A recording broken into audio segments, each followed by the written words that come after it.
मां के कहे अनुसार संतों की सेवा करता है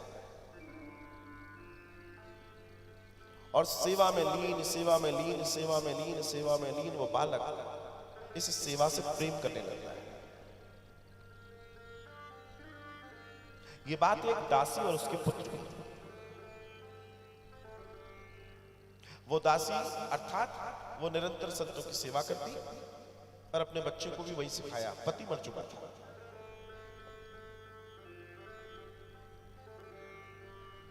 और एक बार उसके गांव में दिव्य संतों का, ब्राह्मणों का टोला आया और पूरे 4 महीने के लिए चातुर्मास करने के लिए आया।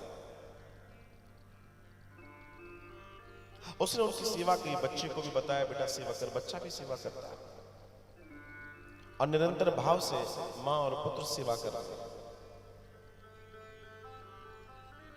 4 महीने बीतते हैं।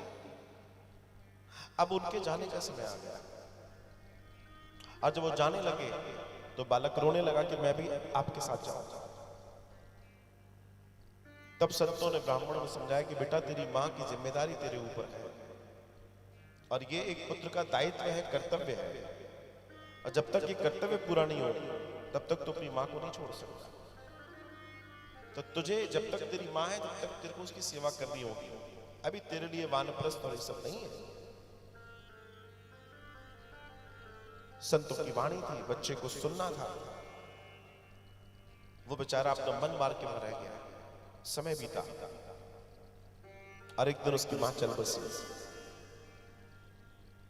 जब मां चल बसी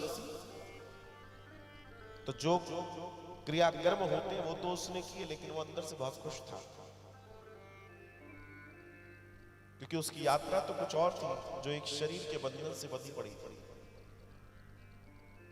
और वह सारे कार्यों से निवृत्त होकर तुरंत दौड़ा उस दिशा में जिस दिशा से वो संत आए थे। और वो कई वर्षों तक जंगलों में भटकता रहा, लेकिन उन संतों का दर्शन दोबारा नहीं आया। समय बीतता और एक दिन एक वृक्ष के नीचे थका हारा बैठा वो बालक आंखें मूंद कर उन संतों का ध्यान कर रहा था। और संतों का ध्यान करते करते सामने विष्णु के दर्शन हुए। भगवान ने चतुर्भुजी दर्शन दिए उसको। और जैसे ही उस प्रकाश में दर्शन की प्राप्ति उस बालक ने की, उसकी आंखें एकदम चौंधे आ गई। वापस आंखों को खोल के देखा तो सामने से प्रकाश जा चुका था। उस बालक ने फिर से आंखें बंद कर दी और कई कल्पों तक वहां बैठा रहा। और उसके बाद वही बालक जाकर नारायण का तीसरा अवतार नारद होता है। मैं आपसे इसलिए कह रहा हूं क्योंकि सनातन का दर्शन यह है कि देवता होने की भी स्थिति मनुष्य को दी है परमात्मा ने,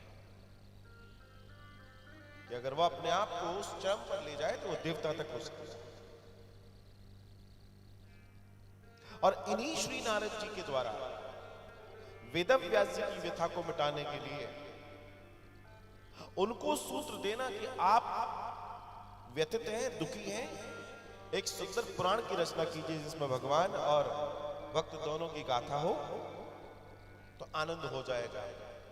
तो इन्हीं के कहने पर वेदव्यास जी ने सुंदर ग्रंथ